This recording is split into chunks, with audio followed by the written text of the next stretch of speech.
It's the Ross Tucker Football Podcast. Oh, yeah, it is. But it's not just any Ross Tucker Football Podcast. It is a Finish Strong Friday, Cosell's Concepts Friday edition of the mighty RTFP presented by you guys. At least those of you that go out of your way to be winners. I want winners. I want people that want to win. I want people like Matt Toth. Matt Toth, I think it was maybe Tuesday's Andrew Brandt episode. He liked it on Instagram. That easy, Matt. It was that easy.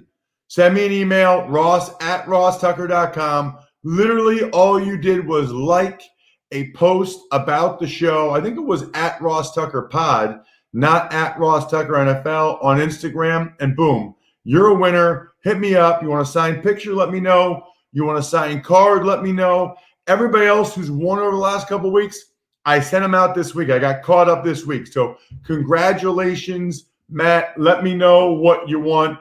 As for the sponsor confirmation email winner, we want to announce somebody that takes advantage of the DraftKings Sportsbook app and the code Ross and BetQL and wants to do the Tux takes and read them to me and I answer them on the show, video and audio on youtube.com/RossTuckerNFL, or ask me the question like live on the show.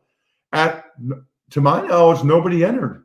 We've got several people entering to try to get to be one of the last 4 spots for the Fantasy Feast redraft league with me and Joe Dolan, but I don't think anyone entered this week and said, I want to be on the show. I want to come on the show, see you, talk to you, ask you a question, or do the Tux takes instead of Bri. So I don't know. I guess it's not that exciting.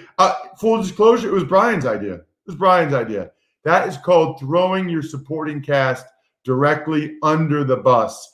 If, in fact, it's the case that you guys aren't interested in coming on the show, that's fine. That's your prerogative. Maybe you just want to listen and watch the GOAT, the civilian GOAT, the greatest football mind who's never coached in the NFL, the one and only Greg Cosell. It's Big Show time. The Big Show. Greg, so excited about today's show because there have been a lot of coordinator changes in the NFL. And I feel like we talk about head coach changes a lot, but we don't really talk about coordinator changes and what they mean. So I want to get into that with you momentarily. But before we do, you're not just the football savant, the X's and O's guy. You also, you've been with NFL Films for over 40 years. And 2 guys, it looks like, are going to get their due this year when it comes to the Hall of Fame, as the Seniors Committee has nominated Tom Flores, longtime Raiders head coach, as the Senior Committee lone coaching candidate, and Drew Person as the Seniors Committee lone veteran candidate player. So let's start with Tom Flores. What do you remember about him? Why is he getting this nomination from the selection committee in your mind? Well, it's always interesting, and you know this, Ross, that when people talk about coaches, they always talk about winning Super Bowls. You look back to just what happened this past season, and everybody said that, hey, if Andy Reid wins a Super Bowl, he's an automatic Hall of Famer. Of course, now he won a Super Bowl. So Tom Flores won 2 Super Bowls. And, again, you can always look at records and those kinds of things, but that's going to be the way people look at head coaches winning Super Bowls. And Tom Flores won 2. And you talk to any coach, and you played in the league, and you know how it is. They worry about just winning every Sunday. So you know how hard it is just to get to and win a Super Bowl. So I think Tom Flores is very, very deserving given what he accomplished. Then we get to Drew Person. And it's interesting. It's kind of crazy, Greg. I love watching the wide receivers of the 70s. I was born in 79, so I only see them on NFL Films looking at the Super Bowl or the highlight videos. I mean, you probably cut them. You probably put these things together. I don't know. But, I think of Lynn Swann and John Stallworth. I think of Right. Chris Branch and Fred Biletnikoff. And you see some of the highlights of Drew Person. Really impressed. To think he's on the all-decade team for the 70s, really, really impressive. What can you tell us about, I guess, the original member of the 88 club? Yeah, well, you were born in '79, Ross. That's the year I started at NFL Films. Think about that. But Drew Person was a great receiver, and he played in a different era of football. He played in an era of football where no one caught 90, 100, 110 balls. And he played in an era where getting 1,000 yards really was a big-time accomplishment. He did that twice in his career. He rarely missed a game in his career. He played as his career progressed. He had another great receiver playing alongside of him in Tony the Thrill Hill, who I'm sure you certainly know the name. But Drew Person was a great receiver on really good teams. I believe, if memory serves me correctly, he led the NFL in receiving yards one year, and it was not with 1,000 yards, it was less. So you have to place receivers in their era. It's like John Stallworth, who got into the Hall of Fame. Later in his career, as the NFL started expanding the passing game, he did get 1,000 yards. But earlier in his career, played with Swan, he was not getting 1,000 yards, but he was a great receiver. And I think Drew Person is an example of a guy who's a great receiver. And if you put his numbers in today's context, it doesn't seem like anything special. But you can't do that. You have to put them in the context of the era in which he played. Yeah, I think that's well said, Greg. All right, let's get into some of these coaches because there's a lot of new play callers, a lot of new coordinators out there. And I think we have to start. And by the way, I can't remember who it was, but this was a Cosell's concept request by one of our listeners. We got a couple listeners that are high school coaches, college coaches. So they're really into the X and O's and they're really into talking about coaches. So they wanted to get your thoughts on the new coordinators in new places, what they're going to run, how they're different. I think we need to start with Jason Garrett. Evidently, Greg, if you didn't hear, he's the worst football coach of all time because the Cowboys didn't win the Super Bowl the last 4 years.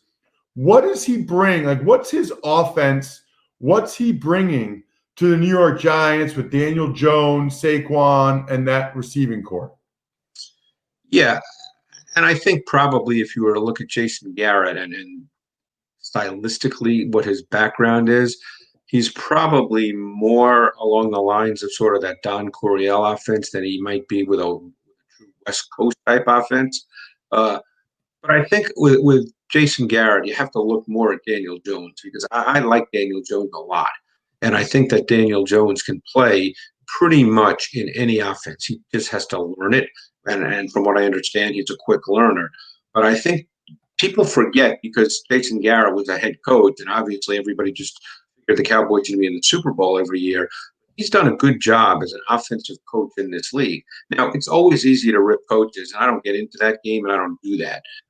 But I think that Jason Garrett, as an offensive coordinator and as a quarterback coach, even though I don't think he's technically the quarterback coach, but as an offensive coordinator, I think he'll do a very good job with Daniel Jones. And I would expect Daniel Jones to have a good season. You know what's interesting about it? Two things on that. Number one, knowing their personalities, I feel like Garrett and Daniel Jones will be a great fit. Now, I do too. You know this, Greg, but Daniel Jones committed to Princeton. I mean, and that's where Jason played, my alma mater. Daniel Jones was going to Princeton until like right before signing day. I don't know what happened, but Duke offered him a scholarship and he switched from Princeton, but he was going to go to Princeton.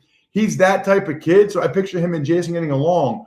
But the point I make about Jason Garrett, before he was head coach, he was thought of as like the offensive wizard guru. Remember in 2007 when the Cowboys were the number 1 seed with T.O. and Witten, and they were so good offensively with Romo?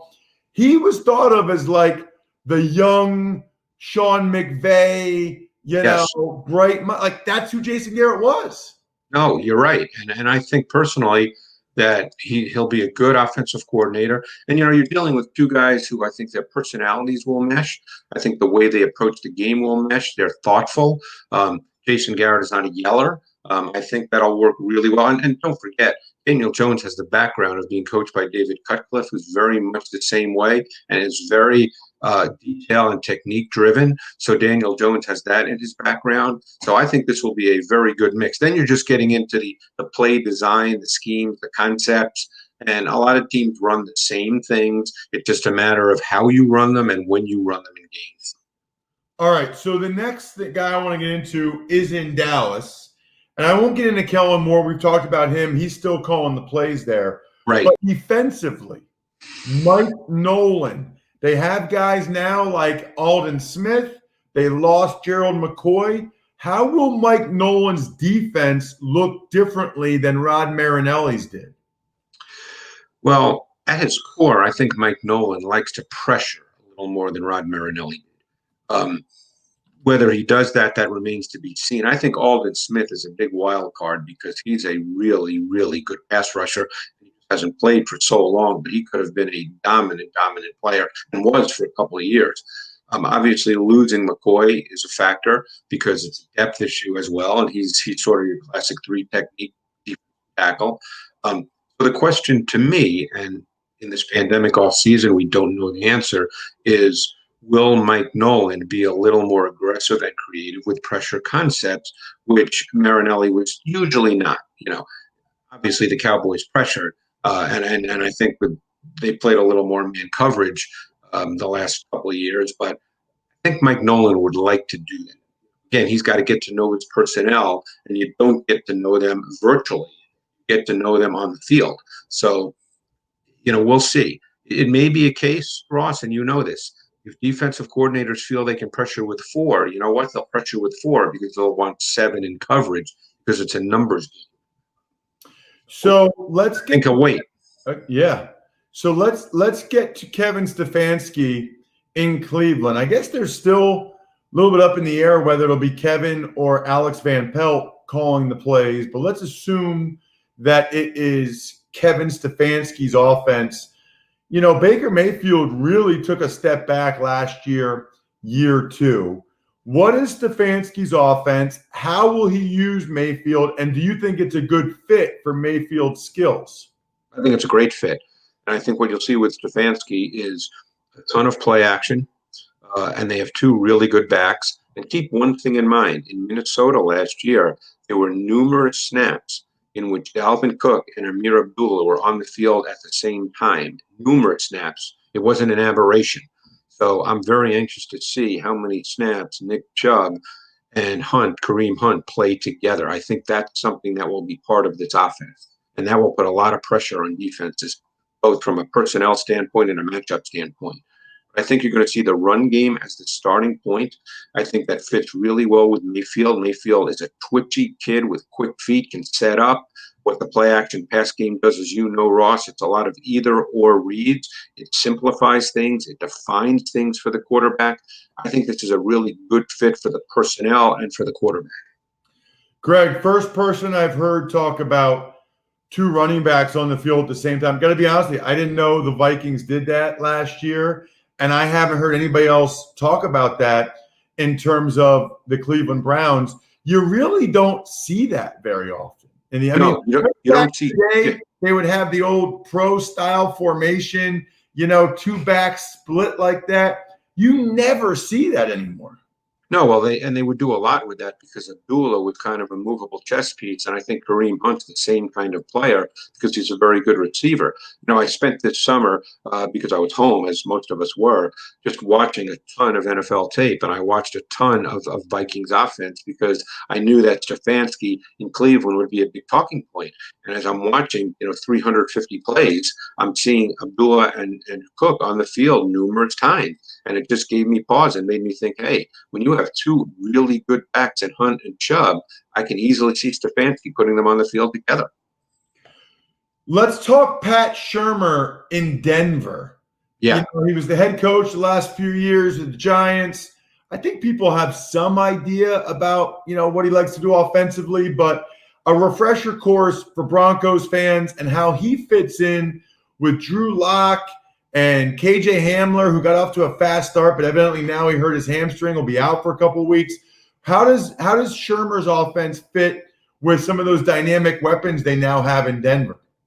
Well, Pat's background is probably a little more West Coast because he has the Eagles background. But I think he'll mix and match because of the quarterback. Ultimately, you have to play to your quarterback. And not that Drew Lock can't run a rhythm West Coast offense, but Drew Lock is a strong-armed quarterback. He's a big kid. And let's assume health of all the receivers. And, Hamler gets back. They've really got an interesting receiving core. They've got a very defined receiving core.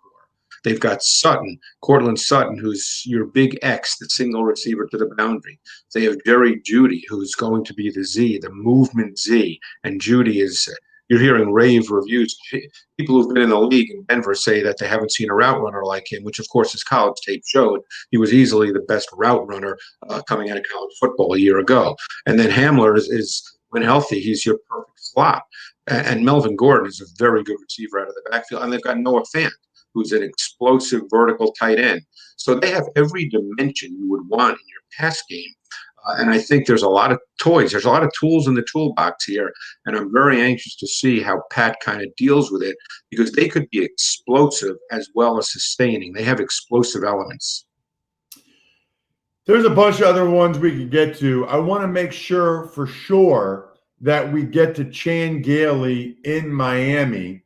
I guess I was a little surprised that Brian Flores made the move he did after 1 year. I thought, considering what they had, that Fitzpatrick, I watched him light up the Eagles and some other games, but they made a change. Chan Gailey is there. Chan's got a unique offense, I feel like, Greg. What does he bring, and what do you think he'll do with sounds like first Fitz and then later Tua?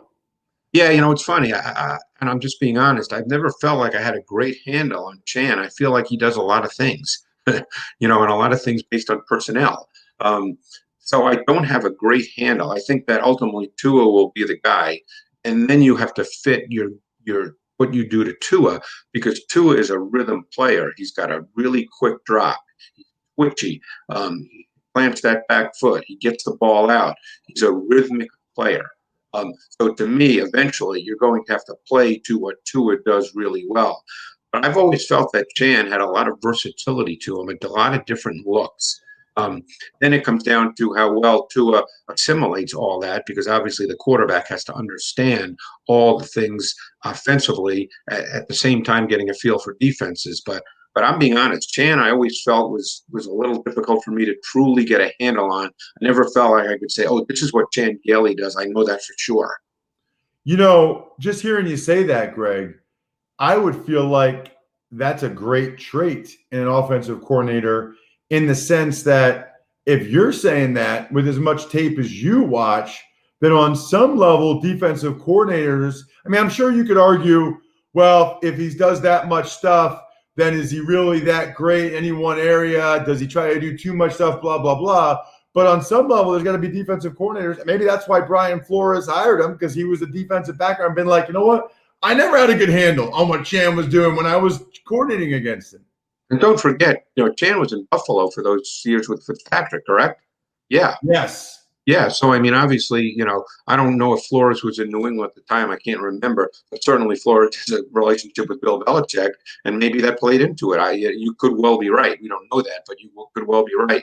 But I think Chan can be very creative. He can be multi-formational, multi-dimensional in his approach. But ultimately, you have to play to your quarterback. He is the man. His name is Greg Cosell. You can and should follow him on Twitter at Greg Cosell. You can, of course, watch this episode and the social media clips.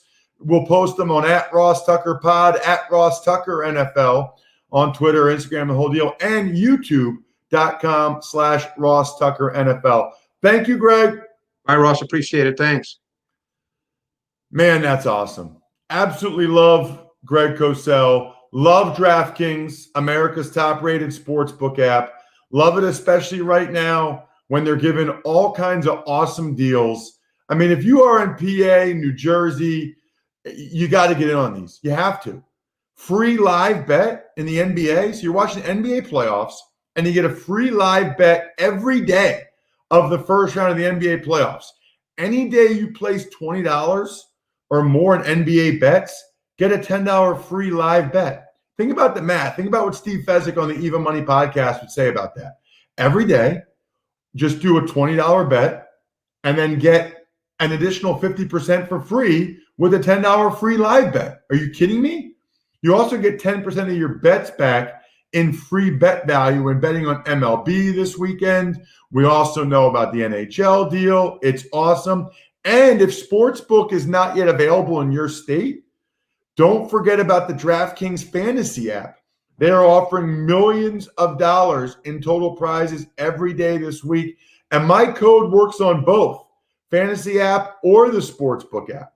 So download the top-rated DraftKings Sportsbook app now. Use code Ross when you sign up. For a limited time, all new users can get a sign-up bonus up to $1,000. Think about that. DraftKings Sportsbook has a sign-up bonus up to $1,000. Just enter code Ross when you sign up, only at DraftKings Sportsbook. Must be 21 or older, New Jersey, Indiana, or PA only. Bonus comprised of a first deposit bonus and a first bet match, each up to $500. Deposit bonus requires 25 times playthrough. Restrictions apply. See DraftKings.com/sportsbook for details. Gambling problem? Call 1-800-GAMBLER or in Indiana, 1-800-9-WITH-IT. Tuck's Takes. Good morning, Ross. So you talked about it with Greg, but let's get your thoughts on former Raiders head coach Tom Flores and Cowboys wide receiver Drew Person being finalists for the Pro Football Hall of Fame recommended by the Veterans Committee. Both really interesting. I think anytime a guy gets to the Veterans Committee or the Seniors Committee, like the specialty committee, Bri, it's immediately really interesting to me because there was a long time where they couldn't get in. There was a long time where people did not think they were worthy of it. You know, Pearson, if you're on the all-decade team, it certainly seems like you should be in really almost any decade. You think about it, he's one of two receivers, and a bunch of the other receivers are already in. So that's I mean, he's on a good team. He played well. That's telling to me. And then for Tom Flores, you know, there are arguments against him. You know, there are arguments. You look at his overall record, but he did win 2 Super Bowls. So that always, Flores is sort of that argument. What's more important? Consistent success, sustained success, or winning the whole darn thing multiple times? And I feel like we live in more of a winning the whole darn thing multiple times society, more so now than I think back, you know, when Flores was first up for this. Tuck's Takes. Cowboys D-tackle Gerald McCoy was waived with a quad injury, and that did have an injury waiver. Please explain. Right. So I was almost going to sign a waiver my last year in the NFL, Bri, with the Atlanta Falcons for my back. And what it is it's a mechanism to mitigate risk for the organization for someone that has a serious pre-existing condition. So for me, I had a back surgery at multiple levels, and the Falcons were concerned about that. They did not want to have to pay me if I hurt my back again, because that's like, well, wait a minute, you came to us with a hurt back. That's what the Cowboys did with Gerald McCoy. It's very, very smart. It's very good business. Now, the flip side is they gave him a $3 million signing bonus for a guy whose quad was concerning enough that they had him do a waiver on it. So that's that. You know, you can go both ways on that. I was just signing for the minimum with the minimum signing bonus. The one thing I will say, though, that I haven't heard other people report that's significant, they don't pay for his rehab. They don't pay for anything. You know, when you sign a waiver, now maybe his is written different, but when you waive a body part, you can't get workman's comp for it. They're not responsible to pay for your surgery. They're not responsible to pay for your rehab or rehab you. I mean, that can be significant expenses if he won't get the credited season for it. I mean, I've had many people say to me, don't sign a waiver. They didn't want me to sign the waiver in Atlanta. It turns out Atlanta failed me on my physical, but a lot of people mentioned that part of it. If he was so high risk, then why'd they give him a $3 million signing bonus? I don't think that they thought he was that high risk. I think that they just didn't want to have to pay him anymore if he hurt his quad, which ended up happening. All right. Tux Takes. Two LSU women say that former Washington running back Darius Geis had raped them back in 2016. Man, I mean, a lot of different ways I could go here. Number one, doesn't sound real good for LSU. That was when Geis was a freshman. He ended up playing 3 years for him. Number two, there were so many mysteries and whispers as to why Darius Geis fell in the draft. I guess that was the 2018 draft. Nobody really knew why. Nobody ever would say why. Now we know. Pretty clearly, some teams, or maybe all the teams, found out about these allegations, and that's why he dropped. I guess you could say something about what that says about the Washington culture, that they drafted him where they did in the second round.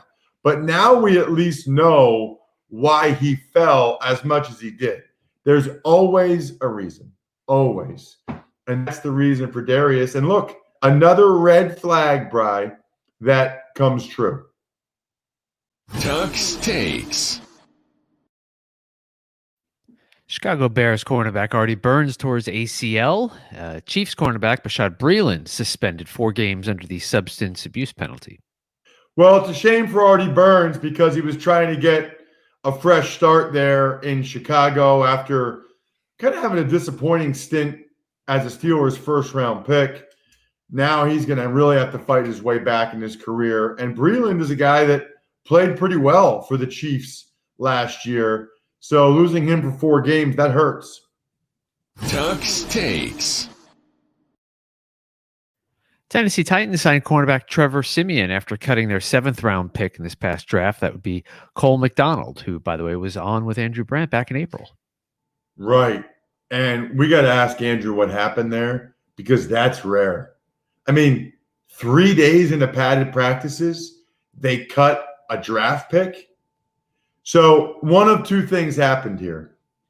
He is either awful throwing the ball, like to the point where they couldn't run practice, or maybe he just wasn't picking up the offense or was an issue, a culture issue. But this is rare. But they basically decided we can't run our offense with this guy. Like, we need to bring in a veteran like Siemian. What a bad look for Cole McDonald. Bad look. I watched him play. You know, I did the Hawaii Army game last year. He's got really impressive physical tools. I don't know what happened there. Tux Takes. All right, last bit of news for the day and for the week. The Chiefs ban headdresses and American Indian-themed face paint and are discussing the chop after conversations with Native American leaders. I don't really know what to say about that. Seems reasonable. They're talking with Native American leaders. Evidently, they don't like, they asked to not have the headdresses or the face paint. Okay. They're talking about the chop. Okay. I mean, that's the conclusion that they've evidently come to based on those conversations. And I'm fine with it. If that's what they took away from their conversations with leaders of that community, then I'm fine with it. Let's get to an email question, Brian. Ever wanted to ask an NFL player a question? Well, here's your chance. It's time to Ask Ross. Email address is ross@rosstucker.com. Absolutely love this part of it. And by the way, either the Tux Takes that Brian and I just did or Ask Ross, you would come on the show, people would see you on our YouTube channel, and you would ask me the question that you want to ask me, or you can read somebody else's question. I don't know. Well, all you have to ever do is take advantage of a sponsor, and I guarantee we'll get to your question. What do you got, Brian? Hey, Ross. I'm replying to an email containing a photo of my subscription to fantasypoints.com using the code FEAST. So if there's still he wants to be in the best ball draft, well, that already happened, but maybe he wants to be in the other draft too. A question, though, hopefully you can answer this. Growing up during the Phillies 2008 World Series era, I was a big fan of Roy Halladay, and I have his jersey. I also recently came across my uncle's old Jerome Brown jersey that he said I could have. And I have both jerseys hanging in my closet. I have not worn either one of them. My question for you, is it acceptable for me to wear these jerseys, or should I memorialize them instead? That is from Eric. So Eric Feldhake. So I don't know the answer to this, Eric, right? But I love questions like this. I love unique questions. This is an important topic. Other people have probably been in the same situation. I think it's okay to wear the jerseys, and I think it's respectful to wear the jerseys, and that you are honoring them if you wear the jerseys. You wear the jersey to an Eagles game or to a Phillies game, it shows your appreciation for those men, what they did. And to me, it's sort of like paying respects. You're paying respect and showing appreciation by wearing their jerseys. I think it's totally fine. I really do. Now, if you want to just frame them and put them up somewhere, that's cool too. But I think wearing those jerseys, totally fine. I have no problem with it. If I'm totally wrong about this and someone knows that, let me know. But that's my thoughts. We actually have 3 shout outs today, by the way, Brian. We have not only our typical Pizza Boy Brewing and DynastyFreaks.com, but also our last sponsor confirmation email winner, maybe a couple weeks ago, Blaise De Natale Jewelers. They didn't want a signed picture. They just wanted a shout out for their business. So Blaise De Natale Jewelers in Forked River, New Jersey. I've actually been there. My buddy John Ravichet, college roommate. By the way, going to have another college roommate, Kyle Brandt, on Monday's Ross Tucker Football Podcast. It will be epic, I promise. When you talk with your college roommate, it is epic. There's no way around it. But my other college roommate, John Ravichet, who actually signed with the Browns, got cut, played in NFL Europe, he had a house in Forked River, so I'm familiar. They've been in business 112 years. Wow. On the Jersey Shore. Check out the Peaceful Sea Creations, his fiance's custom homemade jewelry line featuring sea glass and stone wire wrapping. You can find them on Facebook, Blaise De Natale Jewelers or Peaceful Sea Creations. Very, very cool, Blaise. Love it. Wow, 112 years. That is awesome. That will also do it for a nice week here at the Ross Tucker Podcast Network. Please check out, if you haven't, both Fantasy Feast podcasts. I thought Football Injury Doc was very helpful in terms of all the injury guys for fantasy football yesterday. Check that out. We'll be back on Monday with my guy, Kyle Brandt from Good Morning Football. That promises to be an absolute blast. I think we're done here.